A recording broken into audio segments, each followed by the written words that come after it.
Welcome, everyone. Before I tell you this story, I want to speak to you honestly, from the heart. This video is not about grammar tips. It's not about vocabulary lists. It's not about some magical method to speak English in 30 days. No, this video is about something much more real. It's about pain, promise, and power.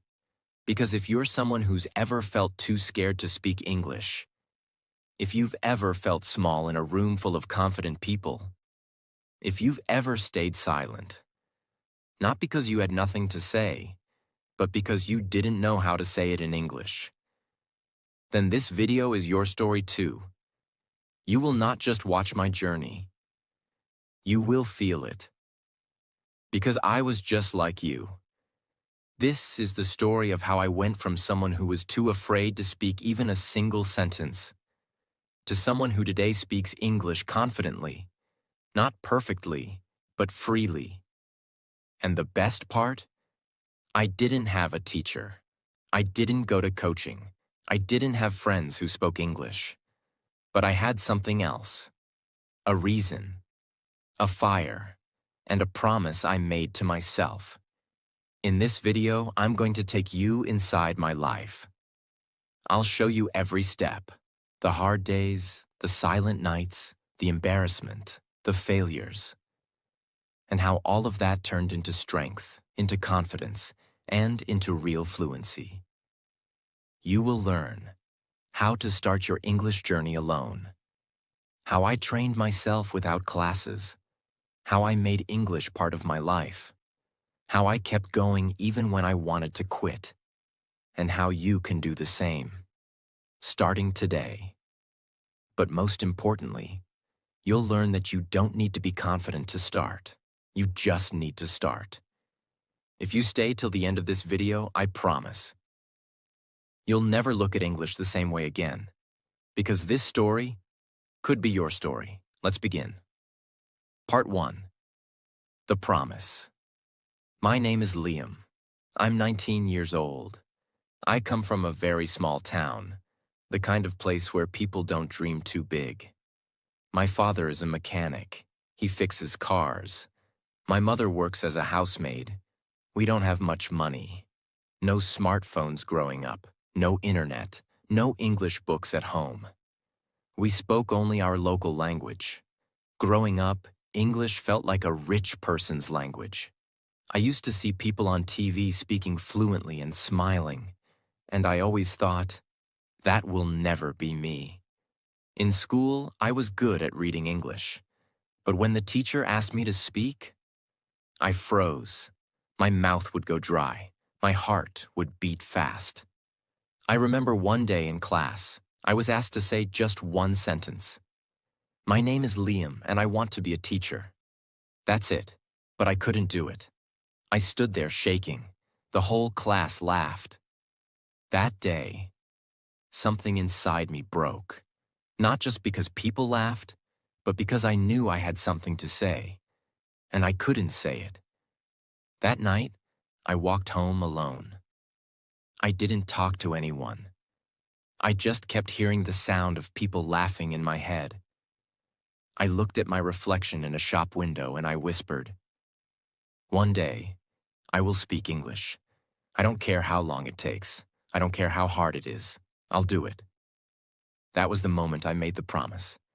I didn't tell anyone, not my parents, not my friends. This was my war, my mountain, my secret mission. From that day on, I decided, I will train myself. No coaching, no teachers, just me and my voice. And that's how it started, with one promise. A quiet, lonely promise made by a 19-year-old boy who had no idea what he was doing, but who had one thing stronger than fear: the decision to never stay silent again. This was just the beginning. Part 2. The Struggle. Begin. After I made that promise to myself, I felt strong for about one day.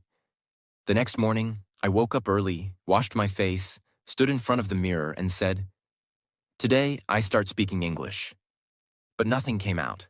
My mind went blank. My throat closed. Even though I was alone, I still felt watched, judged, by myself. I tried to say something simple.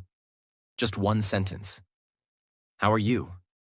But it felt like I was pushing a heavy rock out of my mouth. I realized something painful that day. Learning English is not just about words. It's about fear. And that fear lives inside your body. My hands were sweating. I felt stupid. I thought, why is this so hard? I know these words. Why can't I say them? That day, I recorded myself speaking. I used my father's old phone. I tried to say, my name is Liam. I want to learn English. I recorded it. And then I played it back. When I heard my voice, I wanted to delete it immediately. It didn't sound like me. It sounded broken, slow, embarrassed. I had pauses in the wrong places. My pronunciation was wrong. I sounded like someone who didn't belong. And suddenly, I started crying. Not because my English was bad, but because for the first time in my life, I was hearing my fear with my own ears. That night, I couldn't sleep. My brain kept repeating that one line.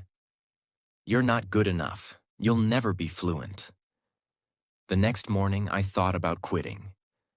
I thought maybe this was stupid.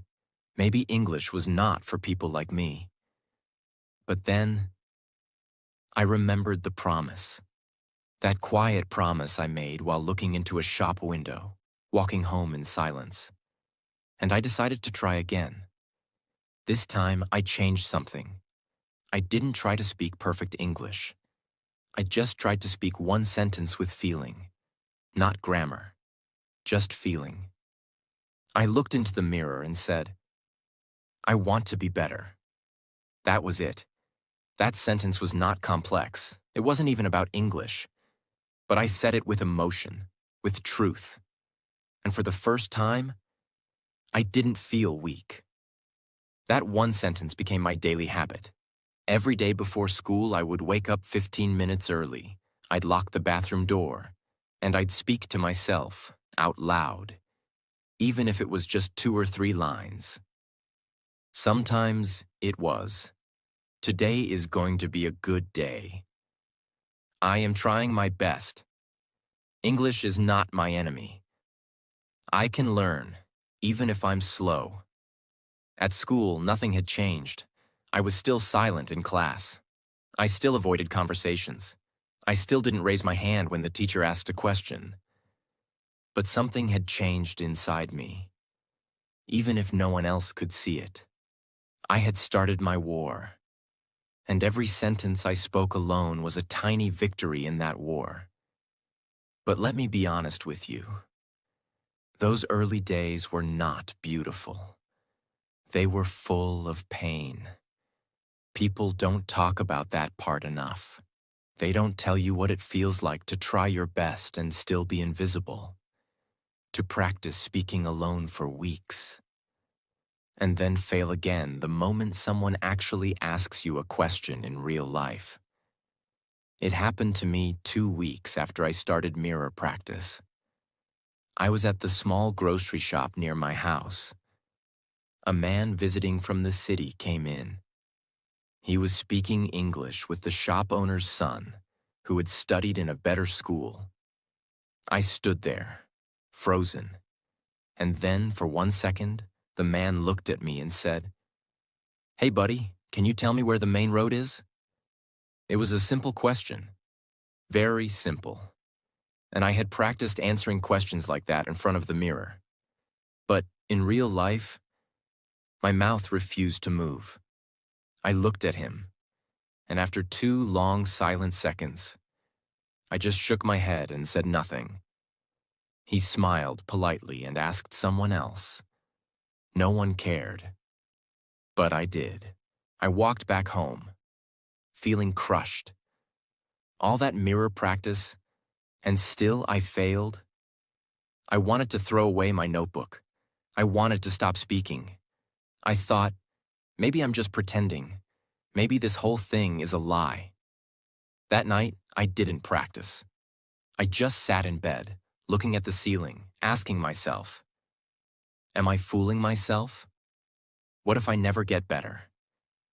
But the next morning, I stood in front of the mirror again, not because I felt strong, but because I had promised myself I would not stop, even if it hurt, even if no one believed in me, even if I had to fail 100 times, because deep down, I knew this was the only way. And so, I began again. This time, slower, more honest, more real.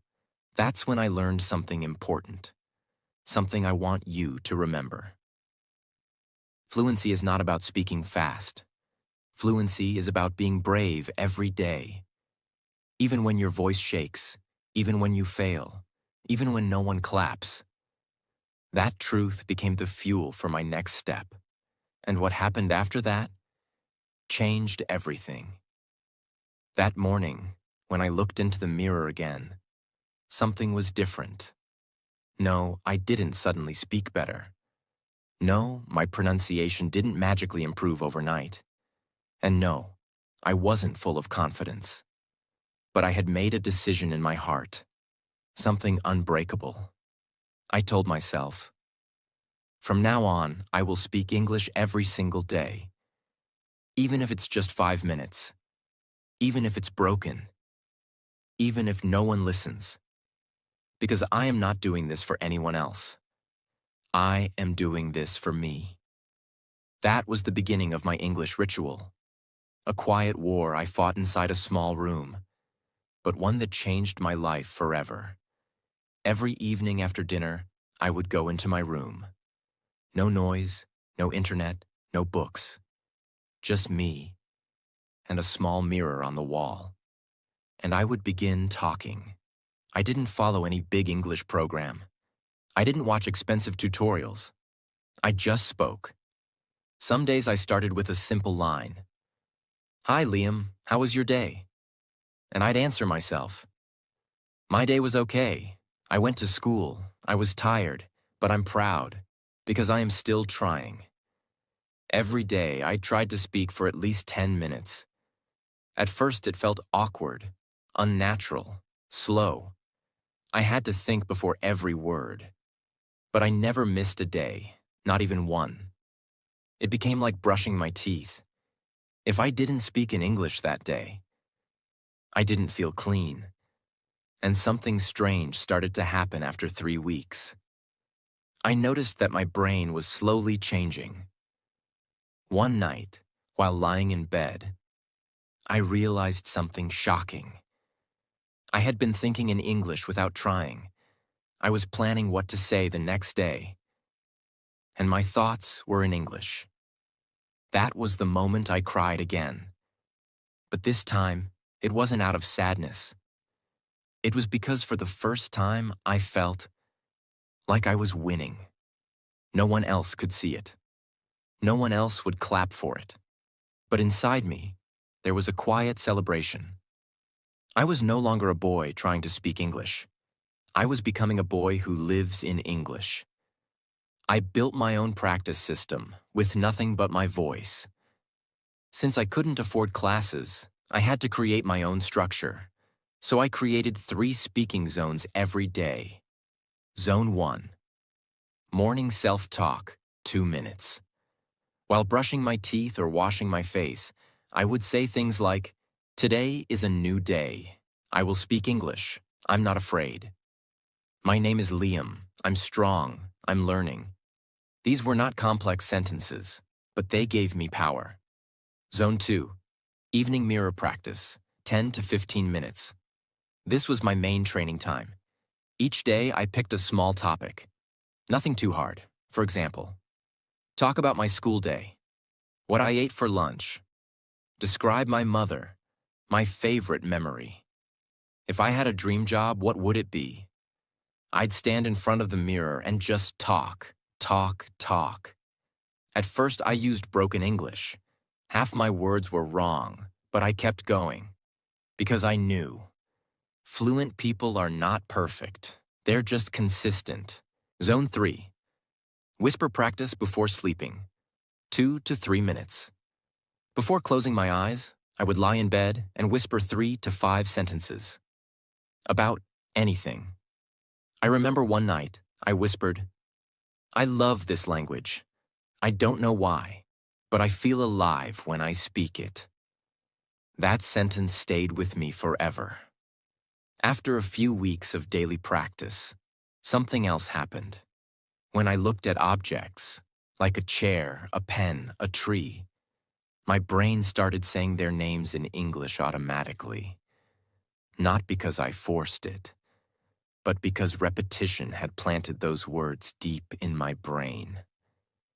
I was slowly building my mental English map. I no longer had to translate everything from my language into English. I started understanding ideas directly in English. This is called thinking in English. And it's not a miracle. It's a result of daily effort, emotional connection, and no skipping. One evening, something strange and powerful happened. I was sitting with my little cousin. He was playing with a toy and asked, "What is this?" I casually said, "That's a train. It goes fast. Choo-choo." And then I paused. I had just spoken 3 full English sentences. Without thinking, without fear, without shame. And that moment broke something inside me. Not my confidence, my limits. I realized, I'm not learning English anymore. I'm now becoming a person who lives in English. People think fluency means speaking fast. No, fluency means feeling free. I was still making mistakes. I still had an accent. I still didn't know many big words. But I didn't care, because English was no longer a subject. It was my language of growth, my private world, my way of changing my life, word by word, sentence by sentence. And the best part? I did all of this, alone, at home, without a teacher, without fear, without quitting, because I believed one thing deeply. If I speak every day, my brain will follow, my confidence will grow, and my future will change. And that belief was about to be tested in the most unexpected way. Part 3. The Small Wins. After weeks of speaking alone in my room, I had grown stronger, but only inside. I could now speak 10 to 15 sentences without stopping. I could describe my day, my feelings, even my dreams. I was still making mistakes, but I was no longer afraid of them. But deep down, I knew something was missing. I was still hiding. All my English was private, like a secret.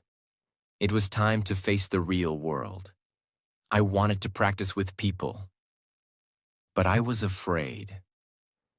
There was a small community center 3 kilometers from my home. They had free weekend sessions for English practice. Not formal classes, just open groups where learners gathered to talk. I had heard about it many times, but I never had the courage to go. What if they laughed at me? What if I forgot all my words? What if I stood there, frozen, again? These questions haunted me. But one Sunday morning, I put on a clean shirt, combed my hair, and walked there alone. My legs felt heavy. Every step felt like I was walking into fire. But I didn't stop. I reached the room. There were about 7 to 8 people sitting in a circle. Some were reading from paper. Some were practicing greetings. One girl was nervously introducing herself. The coordinator smiled at me and said, "New face? You want to join?" I nodded. My mouth was too dry to speak. I sat quietly in the corner and listened. Everyone was nervous. Everyone was making mistakes. But no one was laughing. That gave me hope. After 20 minutes, the coordinator looked at me and said, "Would you like to introduce yourself?" That moment. It felt like the earth had stopped moving. My heart started beating fast. My throat became tight. My palms were wet. I could feel everyone's eyes on me. But I remembered my mirror. I remembered my room. I remembered the promise. So I stood up, took a slow breath, and said, "Hello, my name is Liam. I am 19 years old. I love English. I want to speak better. I am learning alone." Then silence. For 3 seconds, no one said anything. And then, they clapped. They clapped. Not because it was perfect, not because it was advanced, but because it was real. That applause didn't last more than 5 seconds. But inside me, it felt like fireworks. That was my first public win. I had spoken English, in front of people, and I survived. That moment became the turning point in my confidence. It wasn't about fluency. It wasn't about grammar. It was about courage. For the next 30 minutes, I didn't speak again. I just listened. But my mind had changed forever. Now I knew. I can do this. Even with fear, even with broken sentences, I can speak. I started going. Every Sunday, and every week I grew. In the beginning, I still said very little. Sometimes just 2 or 3 lines. But every week, I challenged myself to say one more sentence than last time. One week I described my favorite food. Another week, I talked about my parents. Once I shared how I was practicing alone with a mirror. And a few people smiled and said, "That's brave. I should try that too." That was the first time I felt like a helper, not just a learner. It changed my identity. One day I went to a grocery shop again. The same one where I had failed to answer a simple question months earlier. This time, I saw a foreign tourist asking for water. No one understood him. I walked up slowly and said, "You want a bottle of water?" He said, "Yes, please." "Thank you." I showed the bottle, took the money, and gave the change. He smiled and said, "Your English is good." I didn't say much, just smiled back. But inside me, I was flying. Every sentence I spoke outside my room felt like climbing a mountain. And these victories weren't loud. No one shared them online. No one recorded them. No one posted them with hashtags. But they were real. Every sentence was a step away from fear. Every word was a brick in the house I was building. The house called confidence. One night, I sat alone and wrote this in my diary. Today I spoke to a stranger. He understood me. That means I am not invisible anymore. I closed the book and cried, not from sadness, from belief. Because for the first time, I felt that maybe, just maybe, I was becoming the person I always dreamed of. And that, my friend, is the most powerful shift in language learning. It's not when you become fluent. It's when you stop being ashamed of not being fluent yet. Because the moment you stop hiding, the moment you stop apologizing, the moment you say, "Yes, I make mistakes, but I'm speaking anyway," that's the moment you start to win. That's the moment the world starts to hear you. And I was ready for more. It had been almost 3 months since I made the promise to myself. 3 months of mirror practice. 3 months of whispering words in the dark. 3 months of slow confidence, small victories, and inner change.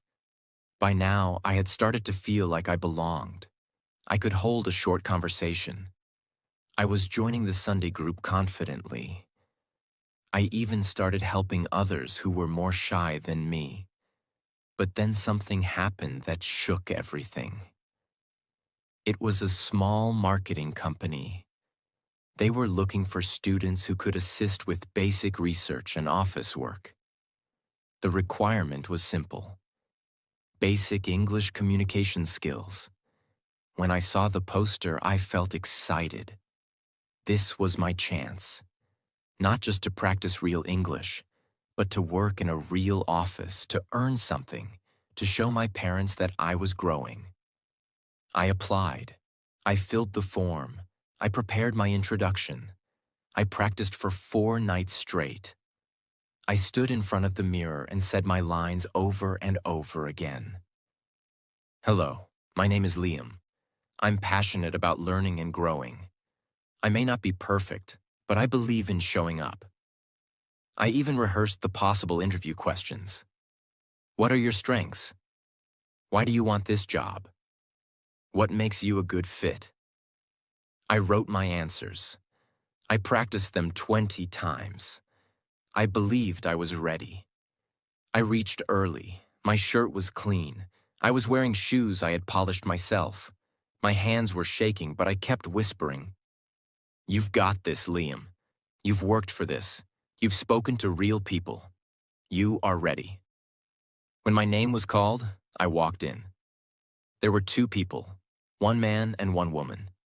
They smiled, and the man said, Hi, Liam, please sit. Let's begin. Tell us about yourself. I opened my mouth, and nothing came out. My mind went blank. Every word I had practiced disappeared. I couldn't breathe. My mouth went dry. I was suddenly the same scared boy from school again. The silence lasted only 6 seconds, but in my heart, it felt like a storm. Finally, I said, I want job because I learn. My sentence was broken. My voice was shaking. I could see the woman trying to be kind, but her eyes showed concern. The man said, Take your time. It's okay. But I knew it wasn't okay, because this wasn't just an interview. This was my test, and I was failing. The rest of the interview was just as bad. I couldn't connect my sentences. I forgot simple words. I used wrong tenses. And worst of all, I couldn't look them in the eyes. After 15 minutes, they said, Thank you for coming, Liam. We'll let you know. I smiled politely, walked out, and the moment I reached the gate, I broke down. I cried because I felt like all my effort was a lie. 3 months of practice, 3 months of hope, 3 months of whispering dreams into a mirror. And still, when it mattered most, I froze. I walked home with my head down. I didn't eat that night. I didn't touch my diary. I didn't go near the mirror. I felt like a fraud. I felt like someone who was pretending to learn English, but couldn't use it when it really counted. That night, I wanted to quit. I skipped my mirror practice. I didn't speak a single English word. I didn't even watch any English videos. I just lay on my bed, staring at the ceiling, hearing my own inner voice say, You're not improving. You're just wasting time. You'll never be fluent. You'll always be behind. For the first time since my journey began, I felt truly empty. But then, something small saved me. It wasn't a video. It wasn't a book.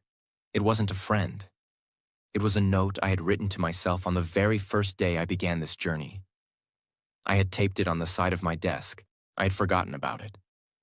It said, No matter how slow you go, as long as you don't stop, you're still winning. I read that line 10 times, and then something inside me whispered, Liam, this is not the end. This is just a test. I wasn't afraid of English. I was afraid of being judged. In front of the mirror, I felt safe. With friends, I felt comfortable. But when I entered a professional room, my fear returned. Because I still believed that making a mistake meant I didn't belong. That belief was the real enemy, not English. So I decided something big. The next day, I stood in front of the mirror again. But this time, I didn't rehearse lines. I spoke from the heart. I'm not perfect. I'm not fluent. But I am brave. I will face this again, and I will be better next time. I made one more promise to myself. I will never stop just because I fail. Because failure doesn't mean I'm weak. It means I'm trying something hard. The moment I walked in, I told the group about the interview. I told them how I froze, how I forgot my words, how I almost quit. And then I said, "But I'm still here. I still want to speak, and I will not stop." They clapped louder than ever before. One man stood up and said, "You didn't fail, Liam. You grew, because now you're honest. That's real progress." Those words healed something in me.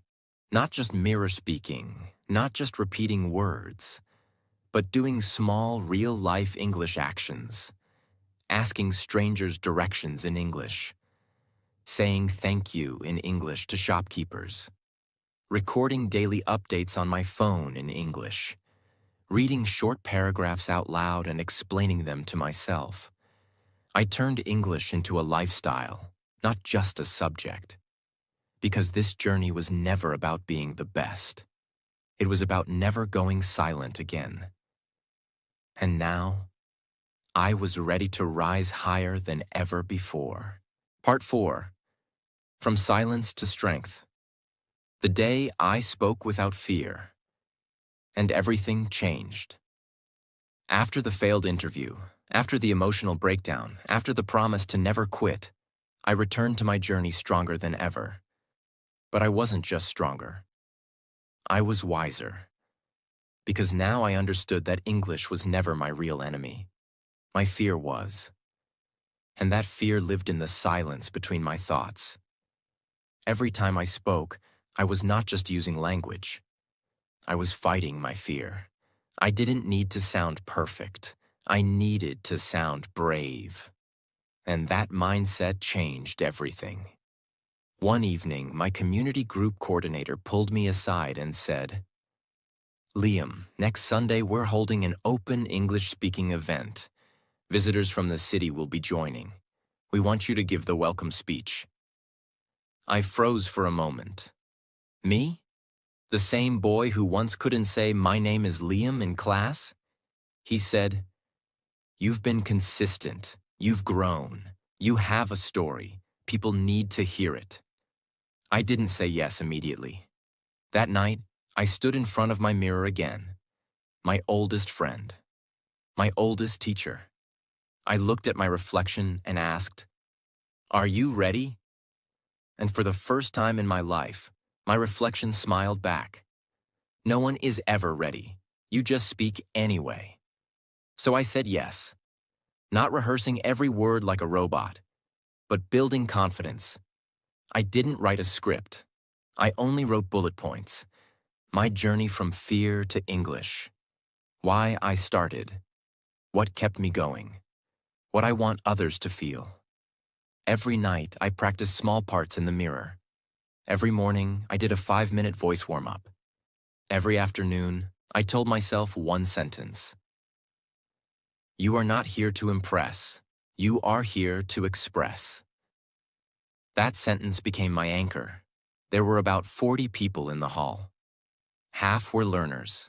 Half were professionals and guests. Some had suits. Some had notepads. Everyone looked confident.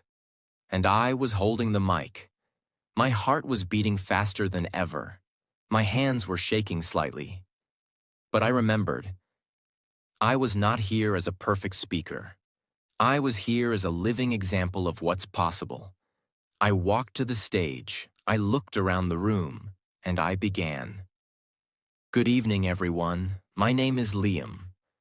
A few months ago, I couldn't say even this line without fear. But today, I stand here because I didn't give up. Silence. Everyone was listening. I come from a place where English is not common. I didn't have a teacher. I didn't have coaching. All I had was a mirror and a promise. I told them everything. My mirror practice, my failures, the frozen interview, the nights I cried, the sentence that changed my mindset. I wasn't reading from paper. I was speaking from my story. And when I said, Fluency is not about sounding like someone else. It's about sounding like yourself, without fear. Some people in the audience nodded. Some smiled. Some closed their eyes and breathed deeply. In that moment, I wasn't just Liam. I was the voice of every learner who ever stayed silent. If you're learning English and you're afraid, that's normal. I was afraid too. But speak anyway, even if your voice shakes, even if you make mistakes. Because every sentence you speak is a victory over your fear. And one day, you'll speak like you've always belonged, not because you're perfect, but because you never quit. When I stopped speaking, the room was completely silent. And then, applause. Not polite applause. Real, deep, emotional applause. I didn't cry on stage, but when I walked out of that room, I sat under a tree outside, and I let the tears fall, because I had done it. The boy who once hid in silence had now spoken to a room full of people with truth, power, and freedom. I am no longer learning English. I am now living in English. That sentence was not about fluency. It was about identity. I no longer saw myself as someone behind others. I saw myself as someone walking his own road, with courage. And now, if you're still listening to my story, I want to talk to you. I don't know your name. I don't know where you live. I don't know how many times you've failed or cried or stayed silent. But I do know this. If I can speak English, so can you. Not because I'm smarter, not because I had better tools, but because I decided to keep speaking, even when no one was listening. And that's what you must do. Final lessons. I want you to remember. 1. Your fear is real, but it's not permanent. Every sentence you speak makes it smaller. 2. You don't need fancy words. You need honest practice. 3. English is not just a language. It's a tool for freedom. The freedom to express, to grow, to be heard. 4. You will fail. You will freeze. You will forget. But none of that means you're not learning. It means you're human. 5. Speak every day, even for 5 minutes. Even to yourself. Even if no one understands you yet. Because one day, and that day will come, you'll speak to someone, and they'll understand you. Not just your words, but your journey. And in that moment, you'll know it was all worth it. And before you go, if you felt something in this story, if you saw a part of yourself in my journey, then this is not the end. This is your beginning. Don't let this just be a story you watched. Let this be a spark to start your own. And if you want more stories like this, if you want to grow with me, learn with me, and walk this path together, then subscribe to this channel. Because here, we don't just teach English, we believe in you, even when you don't. And we'll remind you every day, you don't need to be perfect. You just need to begin. Thank you for listening. This was my story. And now, it's your turn. Speak. You're about to experience something much deeper. Something that could change the way you wake up, the way you work, and the way you live. Because this is not just a story about a morning routine. This is about taking your power back. This is about finally doing something for yourself before the world starts demanding your attention. Today, we're talking about one of the most powerful, most loved, and most life-changing books ever written. The 5 A.M. Club by Robin Sharma. This book is not written like a textbook. It's a story. A powerful, emotional journey of people who were broken, tired, lost, and ready to give up. Just like many of us. And then They met a billionaire who didn't give them money. He gave them something far more valuable, a way to reclaim their life, starting at 5 a.m. In this video, we're going to go deep. We'll break down the 21 powerful frameworks hidden inside this book, not just to motivate you for a few minutes, but to wake something up inside you that you forgot you had. Discipline, purpose, confidence, peace, greatness. You're going to learn why the first hour of your day is the most powerful hour of your life, how to build unbreakable discipline and focus, how to create habits that stick, even when motivation dies, and why the world's most successful people all wake up before the sun. By the end of this video, you will not be the same person, because you'll realize that you already have the power. You just need the right frameworks to unlock it. So get ready, because what you're about to hear is not just a summary. It's a wake-up call for your entire life.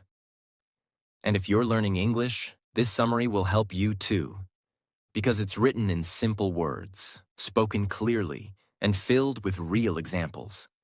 As you listen, you'll improve your vocabulary, sentence structure, and confidence, while learning powerful life lessons at the same time. Let's begin. Framework 1. Own your morning. Elevate your life. This is the heart of the book, the single most powerful idea. The way you start your day is the way you live your life. Most people wake up late. They rush. They check their phones. They scroll social media. They're already tired before their day even begins. But high performers, the best in the world, don't live like that. They take control of their mornings. They rise early while the world sleeps. They use the first hour to become stronger, smarter, and more focused. This idea is simple. If you win the morning, you win the day. And if you win enough days, you win your life. Let me ask you, if the first thing you do in the morning is grab your phone, check other people's lives, get hit with negativity, or waste time scrolling, how can you expect to be focused, confident, and creative? You can't, because you've already lost your power in the very first hour. Robin Sharma calls this hour the victory hour. He says this is the most sacred time of the day. When the brain is quiet, the world is silent, and your future is listening. This is where transformation begins. When you own your morning, you stop being reactive and start being intentional. You don't just survive your day, you create it. Framework 2. The 20-20-20 formula, the victory hour. Now that you understand the power of mornings, the next question is, what should I actually do at 5 a.m.? Robin Sharma gives us a perfect structure called the 20-20-20 formula, the secret routine of high performers. From 5 a.m. to 6 a.m., break your time into 3 20-minute blocks. 5 a.m. to 5:20 a.m. Move. You start by moving your body. Hard. Do jumping jacks, go for a run, stretch, dance, anything that makes you sweat. Why? Because sweating reduces cortisol, the stress hormone, increases dopamine, the motivation chemical, and activates your brain. This is science, not theory. By moving your body first thing in the morning, you're telling your brain, we are not lazy, we are strong, we are alive, we are ready. 5:20 to 5:40 a.m. Reflect. Now that your body is active, it's time to calm your mind. In this block, you reflect on your life. You can journal, meditate, breathe, pray, visualize your future. Ask yourself, who am I becoming? What am I grateful for? What matters most today? This silence gives you clarity. It centers you before the world pulls you in 1,000 directions. This is your mental reset. 5:40 to 6 m. Grow. Finally, you grow. Feed your mind with something wise. Read 10 pages of a great book. Watch a lesson. Listen to a podcast. Study something valuable. This is when your brain is most focused, most awake, and most ready to learn. And the truth is, most people say they want to grow, but they never give their mind the space or time. This last 20 minutes makes sure you don't just live. You evolve. This formula, move, reflect, grow, is what separates the average from the elite, because it gives you something most people never have: control over your own mind. Framework 3. All change is hard at first, messy in the middle, beautiful at the end. Robin Sharma calls this the law of transformation. And you need to hear this, especially if you're struggling to build habits or stay motivated. Whenever you try to change your life, it will feel hard. In the beginning, you'll hate waking up early. Your bed will feel warm. Your excuses will feel strong. You'll want to quit. This is the hard beginning. Then, as you keep pushing, things will feel confusing. You'll miss some days. You'll question yourself. You might even feel like you're failing. This is the messy middle. But if you keep going, if you don't give up, something amazing happens. You break through. Your body adjusts. Your mind gets sharper. Your energy grows. You stop needing motivation because now it's a lifestyle. This is the beautiful end. Every transformation looks impossible in the beginning, but if you stay with it, it becomes your superpower. This lesson is not just about waking up early. It's about everything in life. Learning English, starting a business, changing your health, fixing your mindset. At first, it hurts. In the middle, it's chaos. But at the end, it's freedom. So remember this. If it feels hard, that doesn't mean you're failing. It means you're growing. Framework 4. The 4 interior empires. It's not just about mindset. Real power comes from all 4 areas inside you. In most self-help books, people only talk about mindset. Change your thoughts. Think positive. Focus your mind. But Robin Sharma says, that's not enough. Because you are not just a brain. You are a complex, emotional, spiritual, physical being. And if one part of you is weak, the whole system breaks down. That's why true self-mastery requires building all 4 of what he calls the interior empires. 1. Mindset, your thoughts and beliefs. This is the way you see the world. It includes your goals, focus, vision, logic, and confidence. But it's only one part of the full power. 2. Heart set, your emotional state. If your heart is full of pain, anger, or jealousy, your mind can't work properly. Even if you have great thoughts, your emotions will block your progress. Heart set means healing old wounds, forgiving others, being kind to yourself, allowing yourself to feel deeply and still move forward. Example, you might try to study or work, but your mind keeps returning to an old heartbreak. You try to focus, but your emotions are heavy. You don't need more motivation. You need to work on your heart set. 3. Health set, your physical energy. If your body is tired, sick, or weak, you cannot perform at your best.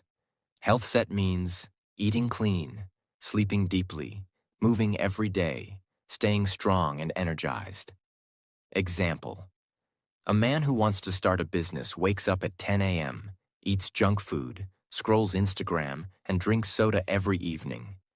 Even if he has good intentions, he has no energy to act. Your body is the foundation of your success. 4. Soul set, your spiritual connection. This is the quiet power inside you, your higher purpose. It's the voice that asks, who am I? What am I here to do? What truly matters? Soulset gives you peace. When the world is noisy, it reminds you that success without meaning is empty. Think of it this way. Mindset is your brain. Heart set is your emotion. Health set is your fuel. Soul set is your direction. If you build only one of them,